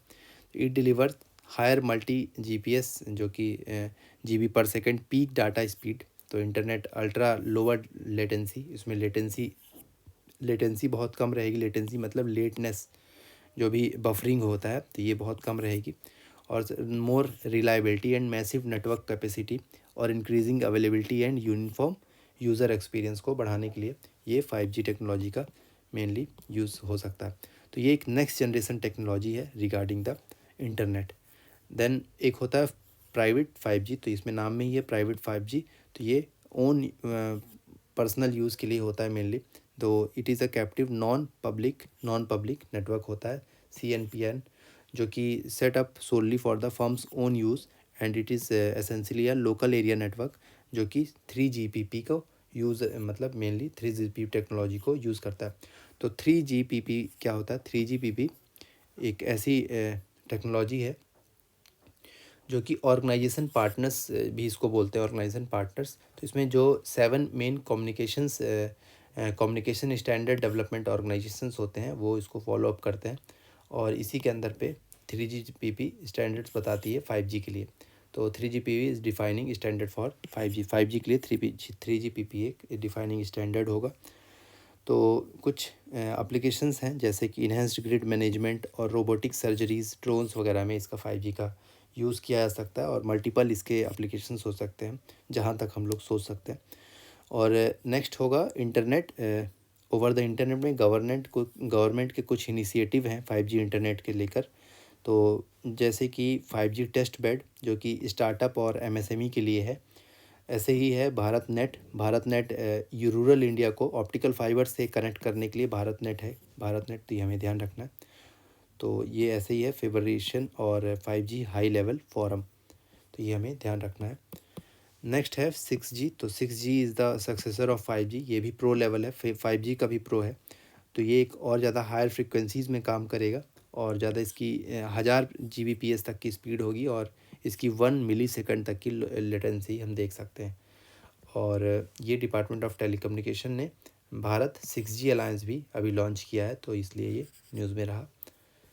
नेक्स्ट हम देखते हैं free space optical communication, FSOC। तो अभी फ़िलहाल अल्फ़ाबेट जो कि एक गूगल की सब कंपनी है, तो अल्फ़ाबेट ने प्रोजेक्ट तारा, जिसको under project Tara deploying the light beam internet technology. तो लाइट बीम इंटरनेट टेक्नोलॉजी इन्होंने डिप्लॉय किया इन इंडिया और अफ्रीका वाले जैसे रीजन में, इसलिए ये इस free space optical communication news में आ गया। तो प्रोजेक्ट तारा फ्री स्पेस ऑप्टिकल कम्युनिकेशन की सर्विस को ही, फ्री स्पेस ऑप्टिकल टेक्नोलॉजी जो ऑप्टिकल कम्युनिकेशन की जो टेक्नोलॉजी है उसी को यूज़ करके मेनली प्रोजेक्ट तारा सक्सेसफुल हो पाया। तो हम समझते हैं फ्री स्पेस ऑप्टिकल कम्युनिकेशंस के बारे में। तो ये एक तरह से जैसे हमने लाईफाई पढ़ा था, लाईफाई की लाइट फिडिलिटी। तो इसमें मेनली लाइट जिस एरिया में है उस जगह पे हमें इंटरनेट की सर्विस मिल रही थी। जैसे इस जगह पे लाइट है और इस जगह पे लाइट है, तो यहाँ पे इंटरनेट की सर्विस होगी। तो इससे जो डाटा जो है वेस्ट नहीं हो रहा था इस जगह पे लाईफाई में। इसी प्रकार जो ये फ्री स्पेस ऑप्टिकल कम्युनिकेशन है, तो ये फ्री स्पेस में ऑप्टिकल कम्युनिकेशन को यूज़ करने की बात करता है। तो फ्री स्पेस मतलब एयर। तो एयर में ऑप्टिकल जैसे ऑप्टिकल फाइबर होता है जिसमें जीरो वेस्टेज होता है, तो ऐसे ही ऑप्टिकल लेज़र के माध्यम से ऑप्टिकल कनेक्शन को यूज़ किया जाएगा, ऑप्टिकल डाटा को ट्रांसफ़र किया जाएगा तो लेज़र के माध्यम से। फॉर एग्ज़ाम्पल अगर हम इस जगह पे बोलें तो ये एक ट्रांसमीटर है और ये एक रिसीवर होगा। तो ये अपना लेज़र के माध्यम से इसमें डाटा ट्रांसफ़र कर रहा है, ऑप्टिकल डाटा ट्रांसफ़र कर रहा है, और ऐसे ही ये भी रिसीव कर रहा है, और दूसरी तरफ ये भी अपना डाटा इसमें ऑप्टिकल फाइबर से ऑप्टिकल के माध्यम से, ऑप्टिकल कम्युनिकेशन के माध्यम से डाटा को ट्रांसफ़र कर रहा है। और यहाँ पे ये जनरेटर हो जाएगा, और यहाँ पे ये एनकोडर और डिकोडर हो जाएगा जिसको ये रिसीव कर सकते हैं। तो ये ऐसे काम करता है मेनली। ओके, तो यहाँ पे भी मैंने दिखाया इसमें कि कैसे अगर लार्ज स्पेस में देखा जाए तो फ्री स्पेस में ये सैटेलाइट बेस्ड है। तो यहाँ पे डायरेक्टली लेज़र टेक्नोलॉजी के माध्यम से पल्स ट्रांसमीटर को सेंड की जा रही है, और ये यहाँ पे रिसीवर है जो कि रिसीव करेगा इस डाटा को। ओके, तो हम इसके बारे में थोड़ा डिटेल में समझते हैं फ्री स्पेस ऑप्टिकल कम्युनिकेशन के बारे में। तो इसमें मैंने कुछ एक्स्ट्रा चीज़ें भी ऐड की हैं, ये आप लोग देख सकते हैं। तो ये एक लाइन ऑफ साइट टेक्नोलॉजी होगी, लाइन ऑफ साइट टेक्नोलॉजी जो कि एक मतलब लेज़र सर्विस को यूज़ करके ऑप्टिकल बैंडविड्थ कनेक्शन को प्रोवाइड कराएगी, और साथ ही साथ ये लाइट को प्रोपोगेट करेगी फ्री स्पेस में, जिसका मतलब है एयर, आउटर स्पेस और vacuum similar to the wireless transmitted data. जैसे हम वायरलेस में के माध्यम से वाईफाई के माध्यम से हम डाटा को ट्रांसफ़र करते हैं, इसी तरह वाईफाई के माध्यम से लेज़र बीम के माध्यम से हम डाटा को यहाँ पे ट्रांसफ़र कर रहे हैं, राइट। तो हम इसमें समझते हैं इसके बारे में। तो ये एक तरह का आउटडोर ऑप्टिकल वायरलेस कम्युनिकेशन है, आउटडोर ऑप्टिकल वायरलेस कम्युनिकेशन, जो कि एक short distance largely indoor optical is called as, जिसको हम लाईफाई बोलते हैं। तो ये रहा हमारा लाईफाई का टेक्नोलॉजी, जो कि शॉर्ट डिस्टेंस वायरलेस कम्युनिकेशन होगा, ये वाईफाई वाला। और इसी तरह ये जो कि हम इसे लॉन्ग डिस्टेंस में भी यूज़ कर सकते हैं, FSOC को। तो इसमें Li-Fi uses light with in the visible light spectrum. तो जो भी विजिबल लाइट जिस जगह पे जितने में स्पेक्ट्रम उसका विजिबल लाइट रहेगा उतने में ही वो डाटा ट्रांसफ़र करेगा, राइट। तो ये लाईफाई जो है VLC के अंडर पे काम करता है, VLC टेक्नोलॉजी पे काम करता है, जो कि विजिबल लाइट कम्युनिकेशन प्रिंसिपल पे काम करता है। तो VLC ब्लूटूथ से भी फास्टर है और इसमें इलेक्ट्रोमैग्नेटिक इंटरफ्रेंस वगैरह देखने को नहीं मिलता। और ये एक जो हम FSOC की जो बात कर रहे हैं, तो ये एक लाइट ऑफ साइट टेक्नोलॉजी है, जो कि हमने पहले भी देखा। लाइन ऑफ साइट टेक्नोलॉजी पे काम करता है। इसके माध्यम से हम data, voice, video maximum 10 GB पर सेकंड की स्पीड से हम इसमें ट्रांसफ़र कर सकते हैं। और ये mainly full duplex by directional connectivity होती है। तो जैसा कि हमने यहाँ पे देखा कि ये रिसीवर और ये ट्रांसमीटर दोनों ही एक दूसरे से सेंड कर सकते हैं डाटा को और रिसीव कर सकते हैं। तो ये चीज़ में बताया है कि इसमें ये बाई डायरेक्शनल कनेक्टिविटी पॉसिबल है। और it is similar to the OFC, that is optical fibre cable. जैसे हम ऑप्टिकल फाइबर केबल में हम देखते हैं कि इसमें जीरो वेस्टेज होता है एनर्जी का, और 100% डाटा को ट्रांसफ़र किया जा सकता है, 100% इंटरनेट को यूज़ किया जा सकता है। तो इसमें भी ऑप्टिकल फाइबर केबल में जैसे जो प्रिंसिपल यूज़ होता है, वही प्रिंसिपल इसमें भी यूज़ आ रहा है। बट इट इज़ डिफरेंस क्या है इसमें कि ये ऑप्टिकल बीम के माध्यम से इसको हम यूज़ कर रहे हैं, ना कि ऑप्टिकल वायर के माध्यम से। तो इसमें हम जो कांच की वायर होती है ऑप्टिकल फाइबर में, तो उसको हम यूज़ नहीं कर रहे हैं, इसमें ऑप्टिकल बीम हम यूज़ कर रहे हैं, जो कि एक लेजर होगा एक्चुअल में, right. Laser are sent through the free space, free air से हम इसको सेंड करेंगे इंस्टेड ऑफ OFC केबल, जो कोर होगा उसके माध्यम से नहीं, ठीक है। इसके एडवांटेजेस में अगर देखें तो इसके एडवांटेजेस में कॉस्ट इफेक्टिव होगा, क्विकली डिप्लॉय किया जा सकता है, और साथ ही साथ ये ट्रांसमिट कर सकता है डाटा हाई स्पीड से। एप्लीकेशन बोले तो मिलिट्री एप्लीकेशंस में इसका यूज़ है। लास्ट माइल एक्सेस कर सकते हैं, जैसे विलेज वाले एरिया में अगर इंटरनेट सर्विस नहीं प्रोवाइड की जा सकती है, तो उस जगह पे इसको हम इस मेथड के माध्यम से directly last mile access provide करा सकते हैं। देन टेलीकम्युनिकेशन सेक्टर में, कंप्यूटर नेटवर्क में। और इसमें चैलेंजेस अगर कहें तो अगर इसमें फॉग और हेज़ वगैरह टाइप ऑफ कंडीशन आ गई वेदर के कारण, ये डिस्टर्ब हो सकता है। साथ ही साथ अगर कोई फ्लाइंग बर्ड और ये सब चीज़ जो है इसको सिग्नल को इंटरप्ट कर सकते हैं। फ्लाइंग बर्ड अगर जैसे बीम है पूरी, और यहाँ पे कोई चिड़िया उड़ के आ गई, 3-4 चिड़िया आ गई, तो इस बीम को डिस्टर्ब कर सकती हैं और यहाँ से नेटवर्क हमारा टूट सकता है अगर हम ये मेथड को यूज़ कर रहे हैं तो। साथ ही साथ it require the better mirror control इसको चाहिए, और it is a motion detection capabilities वगैरह इसमें होनी चाहिए। साथ ही साथ पहले जो अल्फ़ाबेट के कुछ और भी इसके प्रोजेक्ट थे, तो ये हम देखते हैं। इसमें देखिए कि कैसे ये इस टेक्नोलॉजी के माध्यम से मल्टीपल लेज़र के माध्यम से ये पूरा ओवर द इंटरनेट कनेक्शन इसमें दिखाया गया है। तो ये मल्टीपल कॉन्टिनेंट भी इसमें जोड़ सकते हैं। तो ये एक this is the next generation technology. Okay, तो अल्फ़ाबेट जो कि गूगल की एक सब कंपनी है, इसने पहले भी एक काम किया, जैसे कि प्रोजेक्ट लून की एक इंटरनेट सर्विस है, जिसमें एक बैलून स्ट्रेटोस्फियरिक बैलून के माध्यम से इसमें इंटरनेट कनेक्टिविटी प्रोवाइड करा रहे हैं इसमें स्ट्रेटोस्फियरिक बैलून के माध्यम से। तो और ऐसे ही एक स्टारलिंक सैटेलाइट है, स्टारलिंक, जो कि स्पेसएक्स की है। तो ये भी इंटरनेट रिमोट लोकेशन वगैरह में सैटेलाइट के माध्यम से इंटरनेट प्रोवाइड कराने के लिए ये स्टारलिंक प्रोजेक्ट इनका स्पेसएक्स का है, ये हमें ध्यान रखना है। नेक्स्ट है organic light emitting diode, OLED। तो OLED एक टेक्नोलॉजी है जो मोबाइल वगैरह में यूज़ होती है। तो ये जो भी स्क्रीन होती हैं वो OLED टेक्नोलॉजी के माध्यम से ही, वो स्क्रीन जो OLED टेक्नोलॉजी से ही बनती हैं। तो ये हाई लेवल ओलेड टेक्नोलॉजीज़ होती हैं। तो अभी ये कुछ न्यूज़ में आया, ओलेड मटेरियल वगैरह का यूसेज डेवलप किया गया, यूनिवर्सिटी ऑफ शिकागो ने डेवलप किया, तो इसलिए न्यूज़ में आया। तो हम इसके बारे में समझते हैं थोड़ा। ये एक तरह की फ्लैट लाइट इमिटिंग टेक्नोलॉजीज़ होती है जो कि made by placing a series of organic thin films और टू कंडक्टर्स। तो ये सब को यूज़ करके हम इसको इमिटिंग टेक्नोलॉजीज़ को बना सकते हैं, और जब भी इलेक्ट्रिकल करंट इसमें अप्लाई होगा तो ये ब्राइट करेगी। तो ये इसके कुछ एप्लीकेशंस देखें तो ये एक फ्लेक्सिबल जो इसके मेन इसके मेन पार्ट्स देखते हैं, जो कि फ्लेक्सिबल प्लास्टिक सबस्ट्रेट्स होता है, जो कि फैब्रिकेटेड होता है, जिसको हम ऐसे करके फोल्ड कर सकते हैं, मोल्ड कर सकते हैं। साथ ही साथ इसको हम क्लोथिंग में भी एम्बेड कर सकते हैं। तो जैसे कि यहाँ पे क्लोथिंग एम्बेडेड ओलेड है, और ऐसे ही जो इसमें ट्रांसपेरेंट डिस्प्ले भी पॉसिबल है ओलेड के माध्यम से, ट्रांसपेरेंट डिस्प्ले।